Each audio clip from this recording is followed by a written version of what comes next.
Mesdames, Messieurs, bonjour. Bonjour à vous, bonjour à tous. Je suis Élisée Yonta, analyste financier et économiste. Je fais cette vidéo intitulée Le Mali va produire les armes de guerre. Ou encore, si vous voulez, pour que ce soit facile à digérer, le Mali annonce le plan de développement de l'industrie militaire. Voilà. Donc, je vous prie de vous abonner sur notre chaîne, de mettre un like sur cette vidéo, d'inviter vos amis à s'abonner, de partager cette vidéo sur votre mur, dans vos groupes, afin que le plus grand nombre puisse la regarder, mais également de souscrire notre programme de membership, devenir membre de la chaîne, donner 1, 2 ou 3 dollars tous les mois pour le développement de la chaîne, ou bien faites un thank you sur la vidéo, un j'aime sur la vidéo, en donnant la somme que vous voulez pour le développement de cette chaîne. C'est la chaîne du savoir. Lors du 64e anniversaire de Mali qui s'est tenu, de l'armée malienne qui s'est tenu le 20 janvier, donc le 20 janvier, comme par hasard, le jour de l'inauguration ou de la prestation de serment de Donald Trump, le nouveau président américain. Le président malien, son excellence Assimi Goïta, donc s'est rendu au quartier général de l'armée malienne, au cours duquel il y a eu un défilé, voilà, un défilé de toutes les forces, les armées maliennes, la gendarmerie, la police, l'armée de terre, l'armée de l'air, l'armée marine, etc. Donc, on défilé. Ça a été une vraie démonstration de force, l'armée malienne. La raison pour laquelle on parle de l'armée malienne, c'est parce que c'est une armée qui a démontré sa bravoure, d'abord. Sa bravoure en ramenant la sécurité, donc la paix, sur un territoire grand comme plusieurs fois la France. Donc, l'armée malienne a pu ramener la sécurité, donc la bravoure. Donc, vous avez suivi les mots du ministre togolais des Affaires étrangères, qui n'a pas hésité à dire, franchement, il faut tirer le chapeau à monsieur Assimi Goïta et, comme on dit au Mali, les 5 colonels, parce que le Mali était occupé, le Mali était en voie de scission. Je connais bien le dossier, mais pour certaines raisons, il y a des choses que je ne veux pas dire ici. Parce qu'on s'est mobilisé dans le monde, on voyait ce qui se passait. Il était question de créer un État où on concentre l'or, le pétrole, le gaz, et de mettre des ndunguru qu'on a importé, quand ndunguru en camerounais, ça veut dire des faire valoir, qu'on a importé du Moyen-Orient, et de mettre à la tête de cet État-là, et de puiser toutes les richesses de cet État-là, pour pouvoir aller contribuer au repaiement de la dette d'un État en Europe centrale. Les militaires maliens ont vraiment attaché leur ceinture, ont gentiment mis de côté Ibrahim Boubacar Keïta et ont engagé la reconquête du territoire malien. Donc cette reconquête du territoire malien s'est faite jusqu'à la ville stratégique de Kidal et la ville stratégique de Tinzaouaten, dont la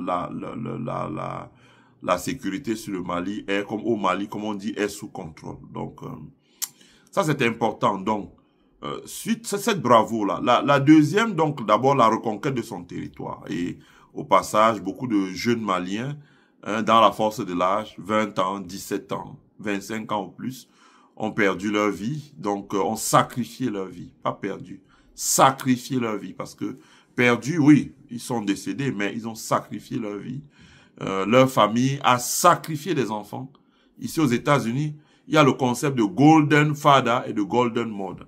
Quand vous êtes un père et que vous envoyez votre enfant à la guerre et que votre enfant meurt, en Amérique, vous devenez un Golden Father et votre femme devient Golden Mother. Vous avez droit à beaucoup d'avantages qu'on vous donne. Beaucoup d'avantages qu'on vous donne.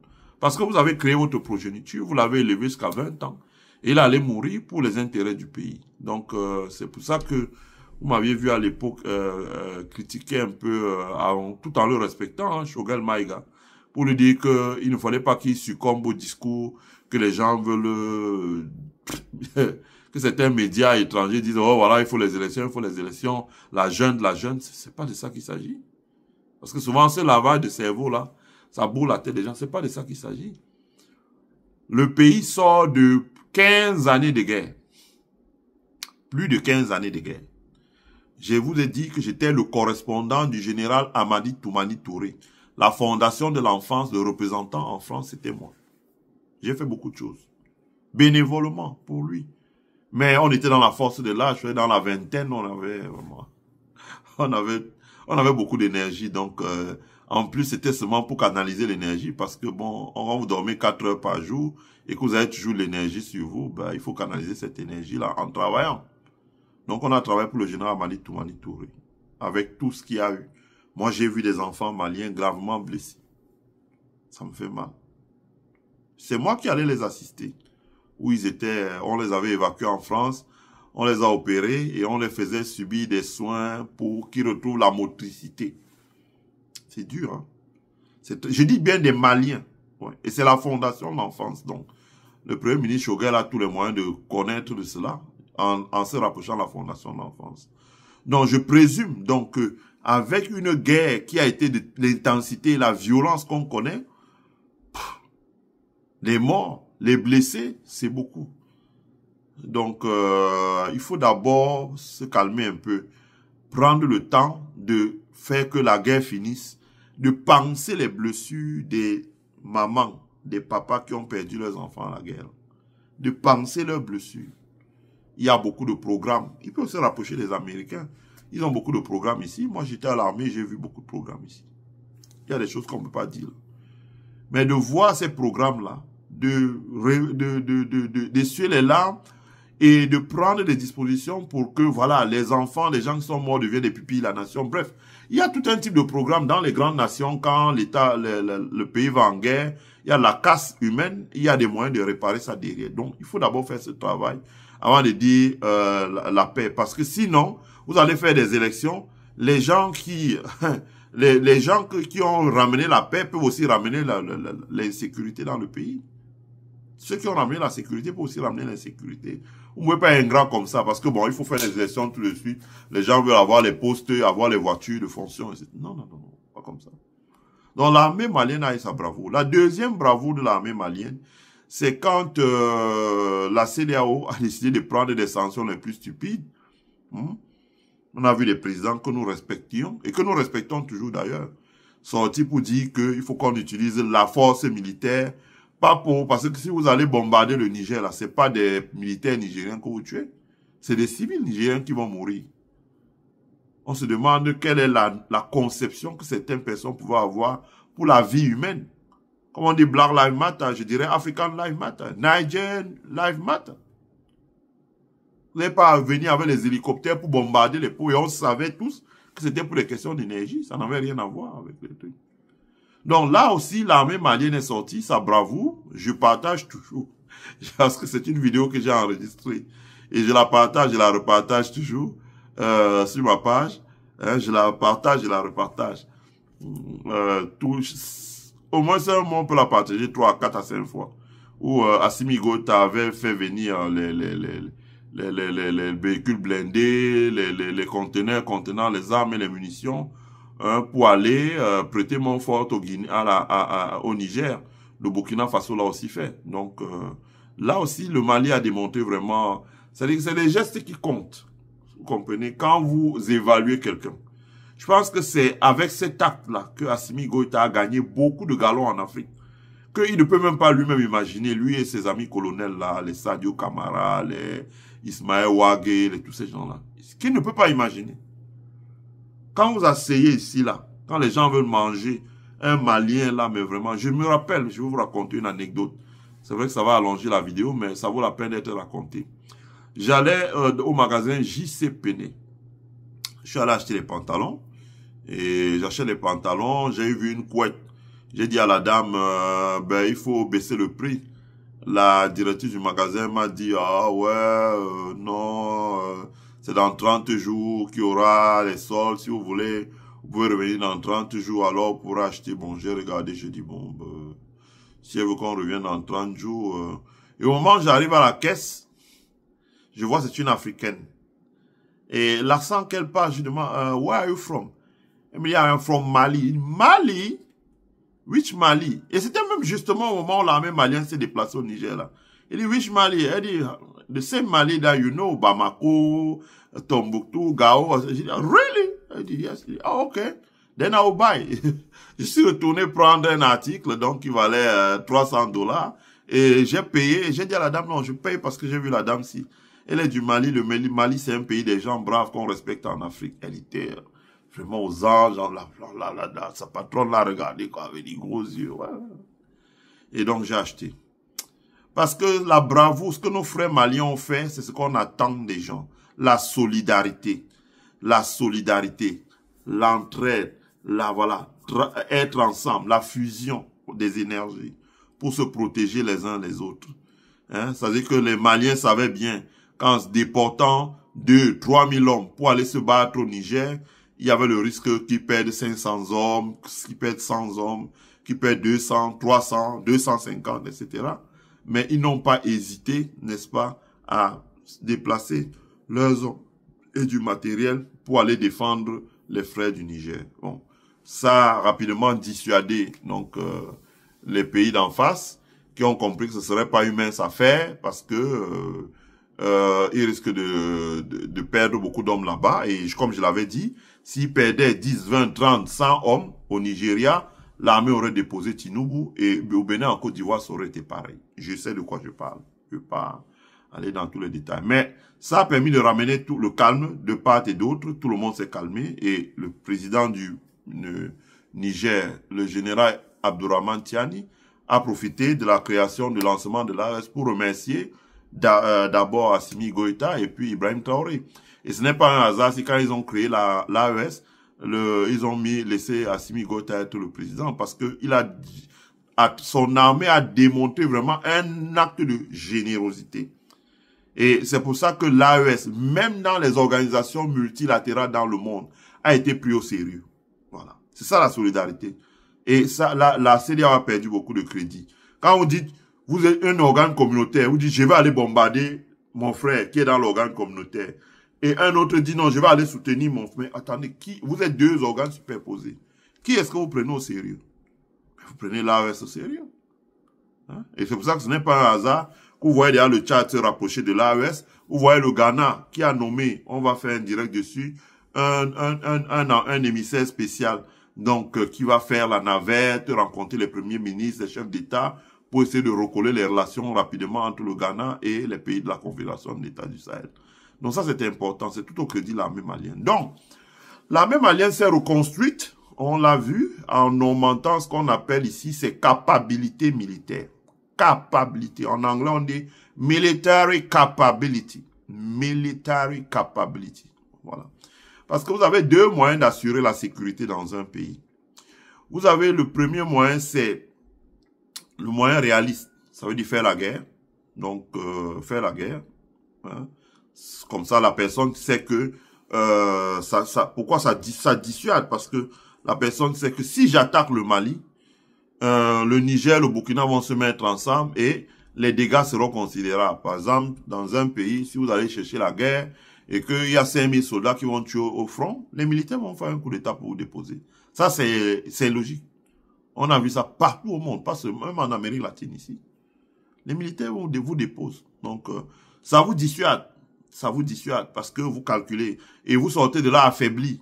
Affaibli économiquement, affaibli militairement, affaibli et vous devenez peut-être la porte ouverte à d'autres groupes qui peuvent vous attaquer parce que votre pays est devenu vulnérable. Donc, ça c'est important. La deuxième chose, c'est le multilatéralisme. Ça veut dire qu'on ait des intérêts croisés.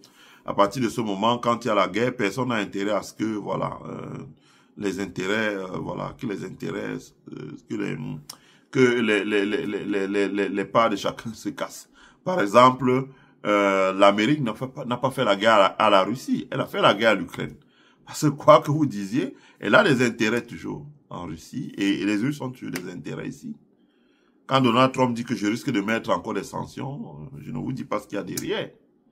Mais je ne veux pas aller là-dedans parce que c'est l'objectif de la publication, c'est le Mali. Donc, le Mali, qui a certainement développé des partenariats avec des pays comme la Russie pour assurer sa sécurité, et c'est ce que j'avais dit, vous avez suivi la sortie sur la RTN ou la télévision Sahel Info, et on va partager ça sur notre page ici, du général de corps d'armée Salifou Modi. Vous avez suivi ce qu'il a dit, Salifou Modi.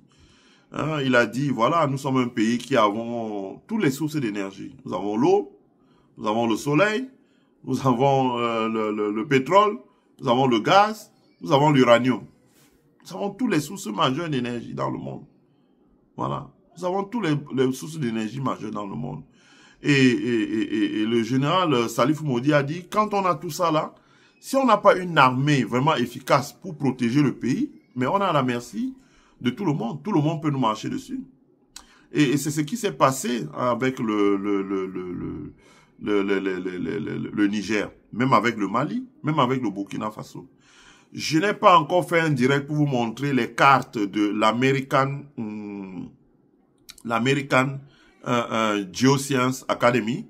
Donc, vous allez voir, quand je le ferai, je les ai, hein, mais j'hésite encore beaucoup parce que je ne vais pas montrer là et puis qu'on me saute dessus ici, là. Je vais d'abord bien me renseigner avant de le faire. Vous allez voir. Les Américains ont chiffré, par exemple, la valeur de l'eau souterraine au Niger, au Burkina, au Mali. Rien que l'eau souterraine. Ça peut leur rapporter, par exemple, ce que le pétrole aura rapporté au Gabon en 50 ans. Même en un siècle. Rien que l'eau souterraine. Et c'est des ressources inépuisables. Je vous dirai ce qu'on fait avec l'eau souterraine, etc., etc., etc. Il y a des choses que je passe ça ici, les eaux de plombière. Les eaux de plombière, un truc de 500 millilitres, comme ça, vous pouvez sur le visage, là, ça coûte 10 000 francs CFA. C'est l'eau souterraine. Les produits de la cosmétologie. Quand vous avez les marques Vichy, là, c'est l'eau souterraine. Il y a beaucoup de choses. Je veux pas. On aura l'occasion de développer ça un jour. Donc, c'est des pays qui ont la richesse. Dieu les a donné la richesse. Au fait, Boigny était ministre. Il parlait dans le Parlement français, il disait les richesses du Sahara. Il parlait de ce Sahel-là. Et ces richesses-là existent encore. Si vous n'avez pas une armée forte pour vous protéger, vraiment, les gens vont vous violenter à tout moment. Il faut qu'on se dise les vérités. Quand vous étudiez, vous arrivez ici aux États-Unis, parce que tout ce qu'on apprend en Afrique, là, c'est le faux. À part ce que les Cheikh Anta Diop avaient écrit, là, un peu, ce que les Kalala Omotunde ont commencé à écrire, vous avez vu qu'on l'a zigouillé rapidement. Mais tout ce qu'on apprend en Afrique, là, c'est le faux. C'est archi faux, tout ce qu'on apprend dans les livres d'histoire. À part aussi peut-être ce que les Kizebo ont écrit. Mais je dis que tout le reste, là, c'est archi faux. Quand vous arrivez ici, là, vous allez dans des endroits, vous voyez les manuscrits, les trucs qu'on a protégés. C'est incroyable. Les musées des Noirs américains, nos frères Noirs américains, ici, ont fait un travail exceptionnel. Les milliardaires Noirs américains, il y en a beaucoup. Quand ils ont de l'argent, tout ce qu'ils font toujours, c'est créer des musées pour qu'on n'oublie pas leur mémoire. Même des petits musées de quartier, j'encourage les Africains à les visiter, des petits musées, vous voyez beaucoup de choses. Les Maliens étaient, l'empire du Mali, qui n'est pas le Mali actuel, était très en avance. Même dans des cercles initiatiques aux États-Unis. Quand vous franchissez la porte, c'est la photo de Mansa Moussa, quand c'est les Noirs. Peu importe le cercle initiatique. Mansa Moussa. Et la spiritualité qui domine, c'est la spiritualité Dogon.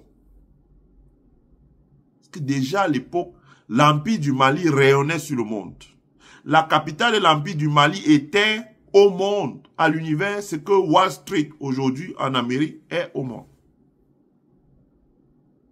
C'est de ça qu'il s'agit.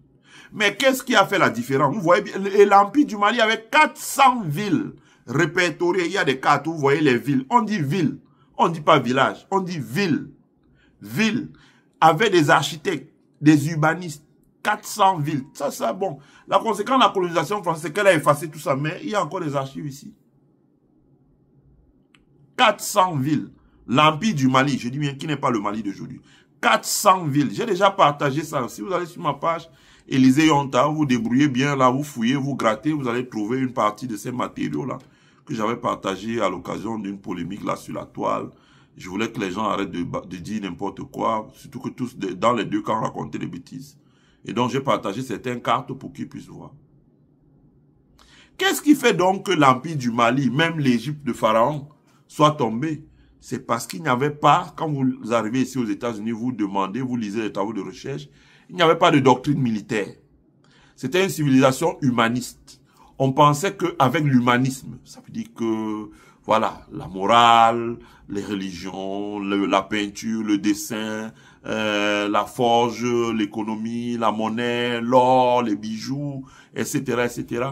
On pensait qu'en étant humaniste, on pouvait dominer le monde. Et on n'avait pas en nous la civilisation de la violence. La guerre, donc la violence. Tuer. Donc quand les Ottomans, les Européens ont fondu sur nous, avec la violence qu'on connaît, il y a les archives ici, ben, ça a donné qu'on s'est retrouvé rapidement vaincus. Hein, nos parents ont été rapidement vaincus, ça il faut le dire. Ils ont été rapidement vaincus parce que les autres sont arrivés avec une violence inouïe. Une violence à nul pareil. Donc ils se sont retrouvés chaos debout. Chaos debout. Donc cette violence-là, c'est ça qui a amené hein, notre pays à être colonisé, à être soumis. Bon. À partir du moment où nous sommes dans un monde qui va à la vitesse où il va là, ça veut dire que où la technologie est désormais disponible, la circulation de l'information est très rapide. Vous avez l'intelligence artificielle qui va arriver, les modes, etc. Toute notre jeunesse là, nous avons tous les clés. Les enfants qu'on accouche ici là, c'est grave. Ils ont tous ils vont les Harvard, les MIT, ils connaissent tout. Il suffit qu'un jour il dit I'm going to the country of my father or my mom et puis paf. Qu'est-ce qu'il faut faire? Il faut se protéger. Parce que si vous ne vous protégez pas, à tout moment, avec la guerre, l'histoire n'est qu'un éternel recommencement. Les gens peuvent monter une bande d'armée et leur donner vraiment des armes pour vous violenter, pas les petits trucs que je vois là, et ils vous violentent. On a vu comment ça s'est passé en Libye. Donc, il faut une doctrine militaire désormais, une doctrine sécuritaire pour défendre notre territoire, pour défendre les hommes, pour défendre les femmes, pour défendre les enfants, pour défendre les vieux, pour défendre les jeunes, pour défendre les biens des personnes, voilà, pour défendre les endroits stratégiques nationaux. Il faut une doctrine militaire. Ça, c'est important. Il faut le faire. Et pour le faire, il faudrait que dans notre pays, nous commencions à construire une industrie militaire. Une industrie de fabrication des armes. Les pays qui fabriquent les armes, ce n'est pas... Voilà. C'est parce que si vous ne fabriquez pas d'armes, pour vous attaquer, c'est pas compliqué. Si vous êtes dans la stratégie militaire, vous comprenez ça très vite. Si je veux vous attaquer et vous soumettre, je vous mets sous embargo, vous pouvez pas acheter des fusils, vous pouvez pas acheter des grenades, vous pouvez pas acheter des avions, vous pouvez pas acheter des drones, vous pouvez pas acheter des véhicules blindés. Je vous mets sous embargo et moi, je rentre, ou je mets des groupes que je soutiens, je rentre, je vous balaye en peu de temps. En 30 jours, vous êtes partis. Donc, il faut qu'on commence à fabriquer l'industrie militaire, les fusils, les explosifs, les véhicules blindés, les armes, etc., etc. Et là-dessus, le Mali a déjà commencé avec l'industrie de fabrication des uniformes pour la police, l'armée, la gendarmerie. Hein. On avait vu comment le général Assimi Goïta a inauguré cette industrie-là. Le capitaine Ibrahim Traoré lui a emboîté le pas. Et je pense quand on a écouté la sortie du général Salif Moudi, le ministre des armées, des forces armées de la défense de Niger, le Niger va certainement emboîter le pas. Il faut commencer à produire. Produire les uniformes, produire les chaussures, produire les gilets pare-balles, produire les casques. Déjà ça. Parce que le soldat, c'est quand il est bien équipé qu'il ne décède pas vite. Produire les roquettes, les lance-roquettes, produire les fusils d'assaut, produire les canons, produire les munitions, etc. C'est pas dur à produire. Vous tapez là sur YouTube, il y a des milliers de vidéos, des milliers, des dizaines de milliers, des centaines de milliers de vidéos que vous pouvez même regarder, vous-même vous fabriquer. Ça s'appelle la sécurité. Parce que pendant longtemps, nos budgets, ça a été les budgets de quoi nos armées. Et le capitaine Ibrahim Traoré a raison. Ça a été les budgets. Prenez un pays comme le Cameroun. Si l'armée a tiré 100 balles, elle a tiré 99 balles contre les pauvres Camerounais dans la rue. Le Camerounais, c'est que l'armée, là, quand on dit l'armée est fâchée, c'est sur le Camerounais. Mais quand on dit maintenant, il y avait le prix de Bakassi, vous avez vu les gens ont fui, ou même seulement le Nozo, là, le nord-ouest, sud-ouest. Quand ça a commencé, la crise contre le Cameroun anglophone, là, tout le monde militaire courait. Mais quand les anglophones aussi avaient des armes, les gens commençaient à déserter, aller au Moyen-Orient, déserter. Parce qu'ils ont peur d'aller mourir. Vous comprenez? On ne veut plus voir des armées on veut voir des armées qui protègent l'intégrité territoriale du pays. On veut voir des armées qui ne tirent pas sur la population, mais qui protège l'intégrité territoriale du pays. Parce que pour la population, on peut dialoguer. Dans le Sahel, là, c'est pas des gens du Sahel, c'est des bandes armées. On sait qui a organisé tout ça, je ne veux pas dire des choses là. Heureusement que dans son pays, on l'empêche même de se présenter aujourd'hui. On lui met le fer au pied, on dit tu peux pas. Circule. Parce qu'il a commis pas mal de dégâts. Voilà. Donc, le général Assimi Goïta a dit que le Mali, désormais, devait commencer à fabriquer des armes. Et je pense que pour que le projet soit efficace, il faudrait que ce soit un projet AES, avec un actionnariat AES. Ça peut être, je pense que c'est mon point de vue, l'union fait la force, même si derrière un grand partenaire russe. Ou il faut une stratégie, ça veut dire on peut dire voilà, le Burkina fait les blindés par exemple et les citernes, conçu les blindés et les citernes. Le Mali fabrique les armes, le Niger fabrique les munitions. Ou bien, on crée des sociétés à capitaux, voilà, un tiers, ou 30, 30, 30, 40, 30, 30, 40, etc. On structure le capital comme on veut, etc., etc. Mais il faut une stratégie. Vous voyez vous-même l'Europe aujourd'hui. Quel est le problème de la faiblesse de l'Europe? C'est que la Russie, en son sein, est intégrée. Elle a une stratégie militaire qui est une stratégie fédérale, d'abord. Et puis, ça descend en bas. La Chine a une stratégie fédérale et puis ça descend. Les États-Unis ont une stratégie fédérale et puis ça descend. Le problème c'est l'Europe. L'Europe a une stratégie où on dit on ne sait pas si on est une fédération, on dit on est une union, c'est ambigu et chacun fait sa part dans son coin. Quand les Lionel Jospin sont arrivés aux affaires, ils ont pris des décisions courageuses. Chirac était certes président, ils ont pris des décisions courageuses pour faire des fusions-acquisitions dans l'industrie européenne pour qu'ils aient des grandes tailles. On a vu naître les EADS, etc.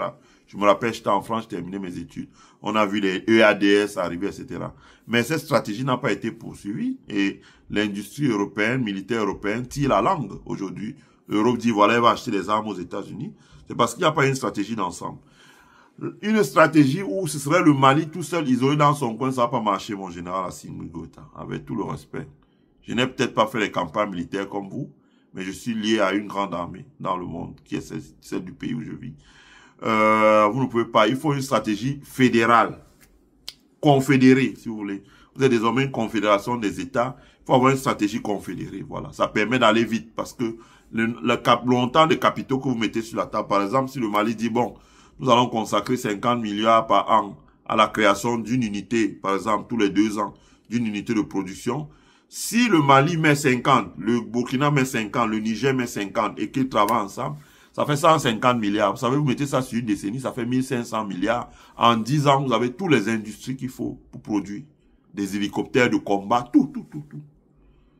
Assimi Goïta a reçu le président soudanais. Le Soudan fabrique les hélicoptères de combat. Donc, ça, c'est une très bonne chose. Et c'est bien parce que ça va désormais, c'est-à-dire que c'est même là que la démocratie commence. Quand vous pouvez protéger votre territoire, vous pouvez sécuriser votre territoire, que vous n'engagez pas votre armée pour bastonner ou brimer votre peuple, mais défendre votre pays. À partir de ce moment, naît un sentiment de citoyenneté avec les richesses que le Mali, le Burkina, le Niger ont, la superficie qu'ils ont pour faire l'agriculture, etc. Ça va être formidable. Hein. Après cette vidéo, je ferai une autre vidéo sur le ministre, la culture de la pomme de terre au Burkina, par exemple. Ça commence à venir. Hein. La pomme de terre, vous avez vu, le Niger a décroché un contrat, on va en reparler. Le Niger a décroché un contrat pour la construction de la remise à pied de son barrage, d'un barrage avec l'irrigation qui va suivre. La Banque mondiale, pourquoi ces pays-là signent rapidement avec le Niger, le Mali, le Burkina très vite? Parce que la sécurité est là. Vous voulez quand même mettre l'argent quelque part où si quelqu'un dit, je vais construire une autoroute qui désenclave un bassin de production agricole où il y a, par exemple, 800 000 hectares de terre, vous avez la certitude que ça va se faire et qu'il y aura la sécurité. Mais si il y a des bandes armées qui viennent là, chassent les gens fuient et l'armée n'a pas les moyens de défendre, l'argent est perdu. Donc, c'est de ça qu'il s'agit. Donc, cette vidéo, c'était pour saluer à sa juste valeur la décision du président Assimi Goïta, qui a décidé de doter le Mali d'une industrie militaire en fabriquant, comme c'est le cas en Afrique du Sud, comme c'est le cas au Maroc, comme c'est le cas en Éthiopie, surtout comme c'est le cas en Égypte. D'ailleurs, il avait dit lui-même, le général Assimi Goïta, que son ambition, c'est de bâtir une armée qui soit solide comme l'armée égyptienne. Et il y a des choses que je ne vais pas dire là, notamment certains partenariats que le président Assimi Goïta doit s'arranger. Je sais qu'il a un pays, une puissance solide comme la Russie, qui a une industrie militaire, mais vraiment de pointe. Parce que les gens bavardent comme ils bavardent. La Russie peut poursuivre la guerre là pendant 300 ans, sans s'arrêter. Voyez-vous même combien de personnes Staline avait engagées, et pendant combien d'années la Russie a fait la guerre. Donc, ce qu'il y a en Ukraine là, ça c'est zéro. Donc, il faudrait que le Mali s'appuie sur ses partenaires et développe d'autres partenaires. La Turquie, le président Erdogan, a démontré son amour pour l'Afrique. La Chine, hein, l'Amérique également, pour pouvoir développer une industrie militaire qui permette de produire ce que l'on a, voilà. Et même de développer des brevets, voilà, de développer des brevets. Parce que je peux vous rassurer, mais je ne veux pas dire ça là. Il y a l'industrie militaire aux États-Unis, il y a beaucoup de choses qui sont fabriquées, les brevets sont détenus par des Africains. Et ces Africains, c'est les gens qui sont partis d'Afrique pour venir ici. Hein, le premier navigateur, enfin pas le premier, mais il y avait d'autres avant lui. Mais l'un des plus connus, Cheikh Modibo Diarra, c'était un Malien. Voilà. Qu'est-ce que vous croyez qu'il faisait à la NASA? Qu'est-ce que vous croyez vraiment qu'il faisait à la NASA?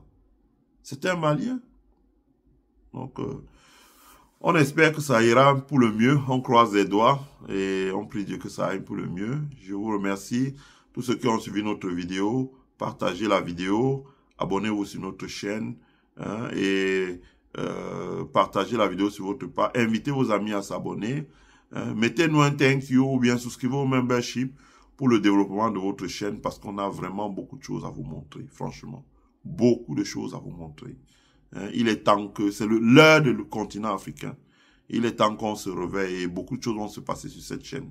On est encore au début. Ça ne va pas être les présentations tout le temps. On va faire d'autres choses dehors qui seront très intéressantes et qui vont ouvrir les yeux à notre jeunesse pour qu'elle puisse voilà, se mettre au niveau de la jeunesse des autres pays du monde. Prenez soin de vous et surtout, hein, restez scotchés sur notre chaîne. Bye.